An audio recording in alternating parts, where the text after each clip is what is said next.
शांता देवी अपने बड़े बेटे रोहित, छोटे बेटे विकास और अपनी बहू कविता के साथ रहा करती थी। शांता देवी की बहू कविता एक मशहूर पहलवान की बेटी थी और खुद भी एक पहलवान थी। वो लड़कियों को कुश्ती भी सिखाती थी। रोज की तरह आज भी वो लड़कियों को कुश्ती सिखा रही थी। शाबाश, जल्दी जल्दी से इसको पटक दे। कविता की बात सुनकर पूजा के चेहरे पर एक मुस्कान आती है। तभी पूजा ने ऋतु को पटक दिया। ये देख कविता बोली, पूजा, तुम्हें दुश्मन की चाल पर नजर रखनी चाहिए थी। चलो हम फिर से शुरू करते हैं।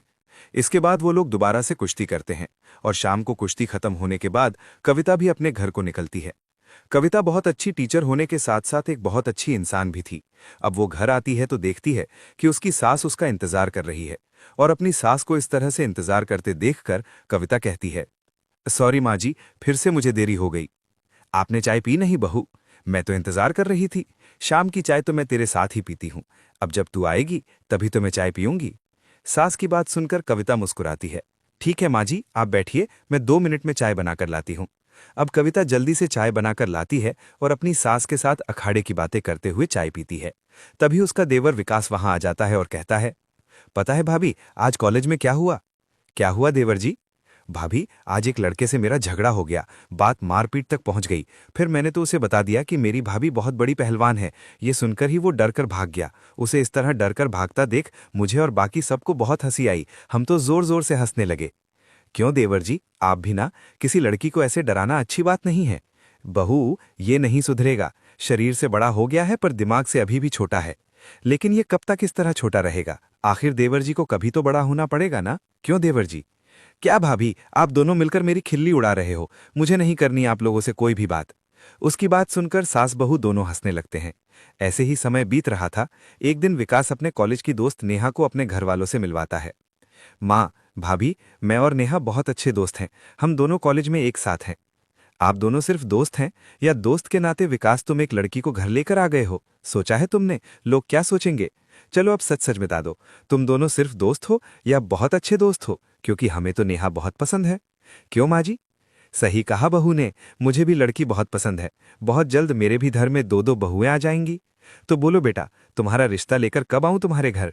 शांता और कविता की बात सुनकर नेहा और विकास शर्मा जाते हैं। क्या माँ, आप भी कैसी बातें करती हो? अरे मैं और नेहा सच में बहुत अच्छे दोस्त हैं। देवर जी, हमें भी दिख रहा है आपकी और नेहा की दोस्ती।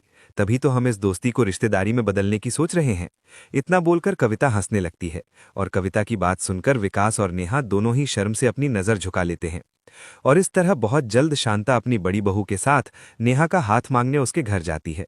समय गुजरता है और कुछ ही समय बाद नेहा और विकास की धूमधाम से शादी हो जाती है।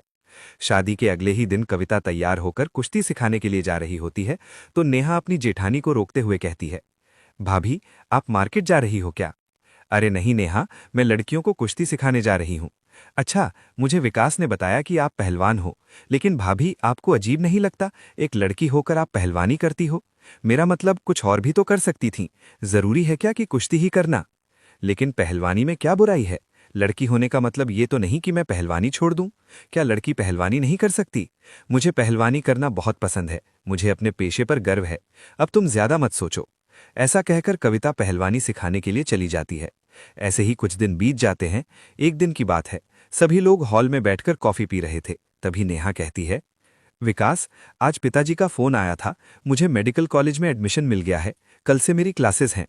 ये तो बहुत अच्छी बात है बहू, तुम अपनी डॉक्टरी की पढ़ाई पूरी करो। मुझे तो बचपन से ही डॉक्टर बनना था। मैंने सोचा था मेरी जेठानी भी इंजीनियर डॉक्टर होगी। लेकिन मुझे तो हंसी आती है कि भाभी पहलवान है। मुझे तो समझ नहीं आ रहा। कल से मेरी क्लास शुरू है। अगर किसी ने मुझसे पूछा कि मेरी जेठानी क्या करती है तो मैं क्या कहूंगी? क्योंकि मैं उन्हें ये तो नहीं कह सकती कि मेरी जेठानी पहलवानी करती है। अगर मैंने ये कहा तो सब क्या सोचेंगे? ऐसा क्यों बोल रही हो नेहा? पहलवानी करना कोई खराब बात नहीं है। अपने पति से पूछो, उसने मेरे पहलवान होने का कितना फायदा उठाया है। नेहा बार बार कविता को उसके पहलवान होने का ताना देती है, लेकिन कविता बार बार बात को हंसकर टाल देती है। ऐसे ही समय बीतता है। अब नेहा की क्लासेस भी शुरू हो चुकी थीं और नेहा रोज क्लासेस जाती।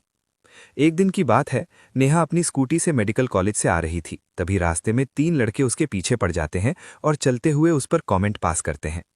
हाय स्वीटी, कहाँ चली? रोज यहाँ से जाती हो, जरा कभी हमें भी तो पलट के देख लिया करो। हम तुम्हारे इंतजार में ही हैं कि कभी तो हमें भी पलट के देखो। नेहा उन बदमाश लड़कों की बातें सुनकर डर जाती है और अपनी स्कूटी की स्पीड और बढ़ा देती है। लड़के भी अपनी स्कूटी की स्पीड बढ़ा देते हैं। तभी अचानक एक लड़का नेहा की स्कूटी के सामने आ जाता है और नेहा की स्कूटी को रोक देता है। वो दोनों लड़के नेहा के पास जाते हैं और कहते हैं, चलो आज तुम्हें पार्टी देते हैं, हमारे साथ पार्टी करके तुम्हें भी बड़ा मजा आ जाएगा। हमें भी मौका दो ताकि हम तुम्हें खुश कर सकें। प्लीज मुझे जाने दो, देखो मैं तुम्हें जानती भी नहीं, मुझे तुम्हारे साथ कहीं नहीं जाना, प्लीज मेरा रास्ता छोड़ दो। जब बदमाश लड़के नेहा को घेर कर खड़े होते हैं तो वहां से कविता जा रही थी और उसकी नजर उन बदमाश लड़कों पर पड़ती है जो नेहा को घेर कर खड़े थे। तुम दोनों को नेहा से दोस्ती करने की क्या जरूरत है? मुझसे दोस्ती करो, बराबरी वालों से। कभी मुझे भी खुश करके देखो। क्या उस डरपोक के पीछे पड़े हो? अबे कौन है बे तू? चल यहां से, रास्ता छोड़। हमें तो हमारी ये वाली चिकनी चमेली चाहिए, अगर बीच में आएगी तो अच्छा नहीं होगा। बीच में तो आ चुकी हूं और मेरे रहते हुए तुम नेहा के साथ और बदतमीजी नहीं कर पाओगी, क्योंकि तुम्हें नहीं पता तुम्हारा पाला अब किससे पड़ा है। भाभी, ये बदमाश लड़के हैं। ऐसे ही बदमाशों के लिए मैं बनी हूं, इन्हें तो मैं बताऊंगी। ऐसा कहकर कविता उन लड़कों को बहुत मारती है। नेहा ये देखकर दंग रह जाती है। फिर तीनों लड़के भाग जाते हैं। नेहा कविता से कहती है, कविता भाभी, हमेशा ही मैंने आपके पहलवान होने का मजाक उड़ाया, लेकिन आज मुझे एहसास हुआ कि डॉक्टर होने से कहीं ज्यादा जरूरत पहलवानी की है। अगर आज आप नहीं होती तो पता नहीं क्या हो जाता। मुझे माफ करना भाभी। मुझे अब समझ में आ रहा है लड़कियों को ना सिर्फ पढ़ाई लिखाई और अच्छी नौकरी की जरूरत है, बल्कि उन्हें आपकी तरह ताकतवर और अपनी रक्षा करने के लिए पहलवानी भी आनी बहुत जरूरी है। अच्छा हुआ जो आप मुझे रास्ते में मिल गईं। अगर आज आप ना होती तो शायद मेरे होते हुए तुम्हें क्या हो सकता है? तुम एक पहलवान की देवरानी हो। और दूसरी बात, हमारे समाज में केवल पहलवानों की नहीं बल्कि लड़कियों को डॉक्टर, इंजीनियर और हर तरह के प्रोफेशन में आगे बढ़ने की जरूरत है। अच्छा आप घर चलो, माँ जी इंतजार कर रही होंगी। और हाँ, अब रोना बंद भी करो। तुम नहीं जानती पर माँ जी का दिल बहुत कच्चा है, वो बेकार में परेशान हो जाएंगी। फिर वो लोग घर आ जाते हैं, सभी को सारी बातें बताते हैं। ये सुनकर रोहित कहता है, कविता, मुझे भी ऑफिस में पता चला, लेकिन तुम नहीं जानती कि जिस लड़के को तुमने मारा है वो इस शहर के बहुत बड़े डॉन का बेटा है। पता नहीं वो अब तुम लोगों के साथ क्या करेगा। मुझे तो बहुत डर लग रहा है। मैं तो कहता हूं कि नेहा को अपना कॉलेज बंद कर देना चाहिए। हाँ भैया, मुझे भी ऐसा ही लगता है।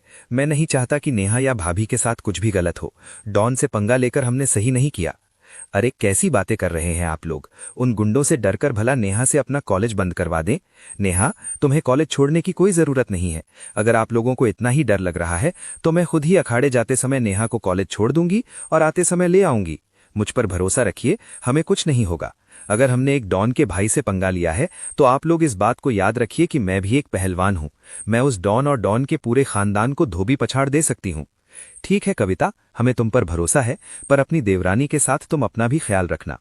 कविता के ऐसा कहने पर सभी लोग मान जाते हैं। अब कविता रोज नेहा को कॉलेज छोड़कर अखाड़े जाया करती, फिर क्लास खत्म होने पर वापस लेने जाया करती। एक दिन जब कविता और नेहा कॉलेज से घर आने के लिए निकलती हैं तो रास्ते में उन्हें 12-15 लड़के घेर लेते हैं। तभी कविता तुरंत अपने स्टूडेंट को फोन लगाती है और वहां आने के लिए कहती है। जब वो सारे लड़के उन्हें घेर लेते हैं, अब बोल, अब तू क्या करेगी? तू बस मुझे 10 मिनट दे, फिर देखना मैं तेरा क्या हाल करती हूं। कविता कुछ देर उन लड़कों से बहस करती है। कुछ ही देर में कविता की सारी पहलवान स्टूडेंट अपनी स्कूटी लेकर वहां पहुंच जाती हैं और सभी मिलकर उन लड़कों को बहुत मारती हैं। माफ करो, हमें पता चल गया तुम कौन हो। अब हम तुमसे और पंगा नहीं लेंगे। चलो भागो यहां से, इससे पहले कि सारी पहलवान लड़कियां मार मार कर हमारी जान ले लें। सारे बदमाश लड़के माफी मांगते हुए भाग जाते हैं।